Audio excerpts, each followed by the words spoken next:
warahmatullahi wabarakatuh. Halo semuanya, selamat siang. Selamat datang di podcast pada siang hari ini yang siap banget untuk mengulik informasi baru. Ya benar teman-teman. Nah sekarang tuh banyak banget informasi yang bertebaran. Maka dari itu kita udah paham gak sih tentang demokrasi saat ini itu sebenarnya? Nah, maka dari itu kita menghadirkan 4 wawancara keren yang siap banget untuk membagi wawasan keren mereka mengenai gimana sih generasi muda untuk menjadi keren, yang cerdas dan demokratis di dunia maya. Jadi siap-siap ya buat dengerin kita seru-seruan dan kayak membahas fakta dan tips gitu biar kita nggak cuma tahu aja tapi juga paham dan bijak. Sebelum itu aku mau kasih tahu narasumber kita ada yang berhalangan hadir, jadi kita menggunakan via Zoom untuk melakukan podcast. Oke, kita langsung aja ke pertanyaan pertama ya guys. Pertanyaan pertama tuh menurut kalian, apakah generasi muda sekarang udah cukup memahami makna demokrasi yang sebenarnya? Kalau menurut saya pribadi sih belum ya, karena di kalangan masyarakat kali ini tuh cuman kayak mendengar demokrasi tanpa mengetahui apa sih maknanya, apa sih yang harus dilakukan pada saat demokrasi ini. Baik. Lalu Narasumber kedua, Cedric, apakah ditambahkan? Setuju juga. Selain itu, akses informasi yang luas terkadang malah membuat mereka bingung, sehingga pemahaman demokrasi jadi masuk akal. Jadi, generasi muda sering terjebak dalam arus informasi cepat, sehingga sulit membedakan mana yang benar-benar substansial dan mana yang hanya opini. Baik, kalau gitu akan saya lanjut ke pertanyaan kedua, itu apa saja tantangan demokrasi terbesar di era digital ini? Salah satu tantangan utama dari ini tuh dia seperti penyebaran hoax atau miskom atau misinformasi itu mampu menyebar di media sosial secara mudah gitu, sehingga mendorong terciptanya dari polarisasi. Selain itu juga digitalisasi menimbulkan resiko memanipulasi data dan intervensi asing yang mengancam demokrasi. nah menurut kalian gimana sih caranya biar masyarakat tuh tetap bersikap demokratis di tengah banyaknya informasi dan berita hoax yang bertebaran? Mungkin menurut saya bisa jadi dalam cara ada pembelajaran digital itu kan bisa jadi kan kita apalagi bisa menggunakan TikTok kan, seringkali kita menggunakan TikTok. Nah di situ bisa mempelajari seseorang dari video-video tersebut. Lalu Selain itu juga, pemerintah dan komunitas juga harus aktif dalam menyediakan sumber informasi yang kredibel dan mengadakan kampanye anti hoax. Sehingga upaya ini dapat menjadi pegangan bagi masyarakat agar tidak lagi tersesat dalam informasi yang hoax dalam dunia maya. kita lanjut ke pertanyaan selanjutnya. Bagaimana peran pemerintah dan lembaga pendidikan dalam menghadapi tantangan demokrasi digital saat ini? Menurut saya sendiri, pemerintah udah cukup mendukung gitu ya dari berbagai platform-platform yang diberikan dan informasi-informasi yang diberikan, sehingga menurut saya sudah cukup baik lah, sudah cukup. Lalu menurut saya di lembaga pendidikan pemerintah perlu memasukkan materi literasi digital dan nilai-nilai demokrasi sejak dini agar generasi muda siap menghadapi era digital saat ini. Oke, menurut kalian gimana sih caranya biar demokrasi di dunia digital itu tetap sehat dan tidak disalahgunakan? Itu bisa dengan jadi menegakkan etika bermedia sosial dan bisa juga dengan kesadaran masing-masing untuk masyarakat untuk bahwa kita bisa memilih-milih dengan bermedia sosial mana yang baik dan buruknya. Menurut saya juga ya, yaitu harus memperkuat pengawasan terhadap konten yang memang negatif dan sanksi bagi pelanggar agar terciptanya ekosistem digital yang aman. Jadi tanpa pengawasan yang jelas, ruang digital ini bisa menjadi tempat berkembangnya ujaran kebencian dan propaganda. Oke, kita lanjut ke pertanyaan kedua.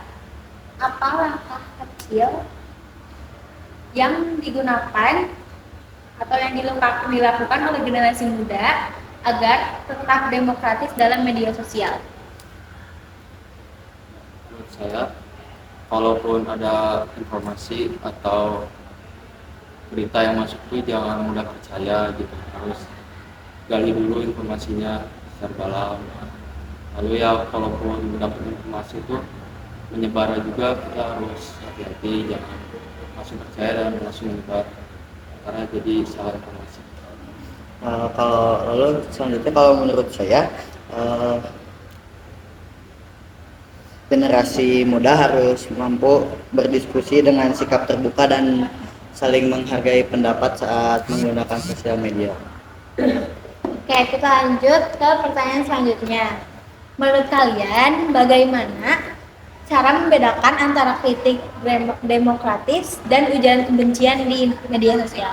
Nah, menurut aku sih bisa dilihat dari pengertian atau makna dari itu sendiri. Misalnya kritik di sini kan positif, terus bisa menyampaikan argumentasi, dan yang satunya lagi yaitu ujaran kebencian di sini kan negatif ya, bisa dibilang menyerang seseorang. Kalau menurut saya, kritis demokrasi itu fokus pada masalah dan argumennya. Jadi bukan menyerang orangnya.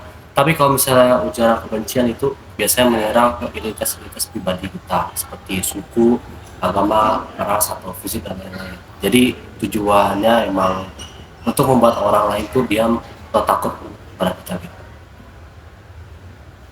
Oke, lanjut ke pertanyaan selanjutnya. Menurut kalian berempat nih, gimana caranya biar demokrasi di dunia digital tetap sehat dan tidak disalahgunakan? Menurut saya sendiri, seharusnya walaupun mau menyebarkan informasi tentang demokratis dan apapun harus sesuai dengan faktanya gitu. Jadi ya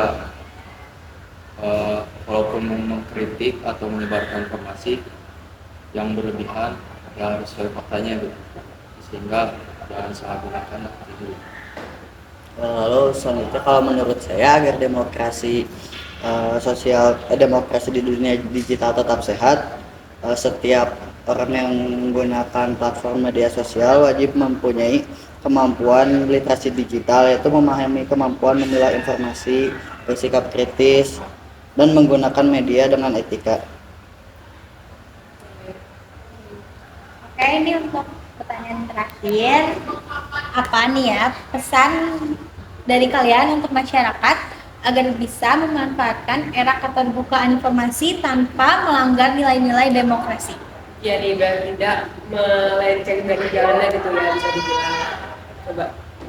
Menurut aku sih bisa dari kesadaran diri masing-masing, dan kayak bisa meningkatkan bahwa apa sih baik dan buruknya kan udah pasti tahu kan. Nah, dari situ kita bisa memilah-memilih, dan bisa juga kita jika mencari informasi, kita harus mencari informasi dengan detail, bukan dari satu sumber, melainkan dari banyak halnya. Ya. Menurut saya juga sih yang paling utama itu kita wajib menggunakan kebebasan berpendapat kita tuh dengan tanggung jawab. Nah, terus cari tahu dulu sebelum membagikan informasi, jangan asal ikut arus. Kemudian kita juga harus menghargai perbedaan pendapat, karena demokrasi itu justru hidup dari keberagaman suara.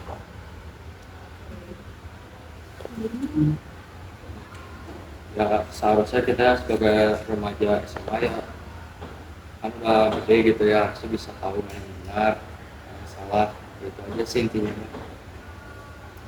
Kalau menurut saya, gunakanlah kebebasan berekspresi dengan bijak. Pendapat itu hak semua orang, tapi harus menghargai orang lain juga. Jangan mudah percaya sama informasi sebelum kita ngecek lebih lanjut. Jadi gitu pertanyaan terakhir dan jawaban dari empat narasumber. Oke, makasih banyak buat waktunya kepada empat narasumber ini. Makasih juga udah luangin waktunya dan bagi-bagi untuk kita semua. Semoga kita selalu bisa mendapatkan hal-hal tersebut. Oke, jadi untuk pengunjung acaranya jangan lupa untuk tetap kritis dan bijak dalam menggunakan media sosial agar demokrasi di era digital bisa terus berjalan dengan sehat. Sampai jumpa di episode berikutnya. Bye-bye. Dadah. Nah,